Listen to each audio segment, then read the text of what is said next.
i da će u konačnici gubitnici biti i Republika Srpska i Srbija. Dr. Komšić.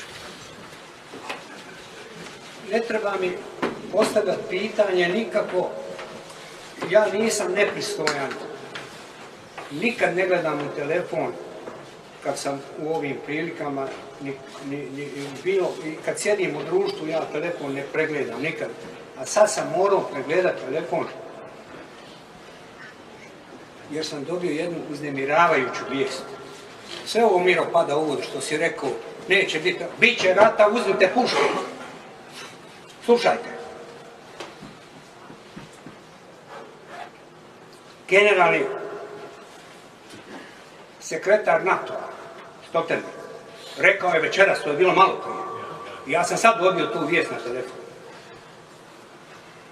da je NATO rasporedio elemente svojih snaga za brzo reagiranje na kopnu, moru i vazduhu.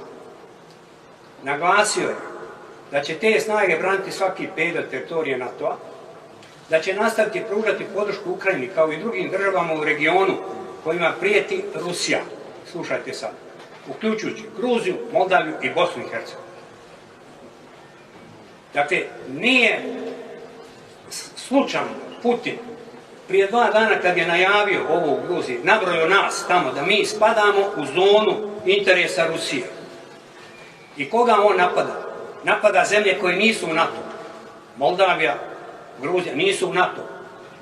Ukrajina nije u NATO. NATO ne može direktno intervenirati. I Bosna i Hercegovina, samo mi nismo u NATO i Srbija, oko nas je sve NATO. Crna Gora je u NATO, Makedonija je u NATO, Hrvatska je u NATO, Albanija je u NATO, mi nismo u NATO.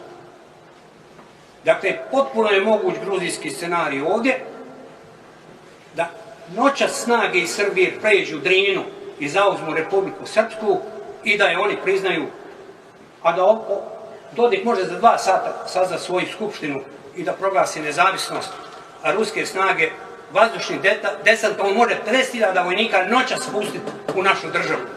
Neće niko pucat na njih. Dakle, to je naša situacija. Trenutno, evo sad sam ovo dobio. Šta rade naši državnici?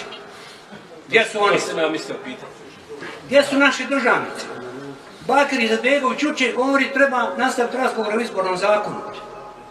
Gdje on živi jer on gleda televiziju? Jer on zna šta se zbiva? On vodi vladajuću stranku u ovoj državi. On govori vaše ime, on kaže on govori ime Bošnjaka. Ima li on taj mandat? Da se ovako olako ponaša? Gdje su drugi? Gdje su nam 2 člana predsjedništva naša?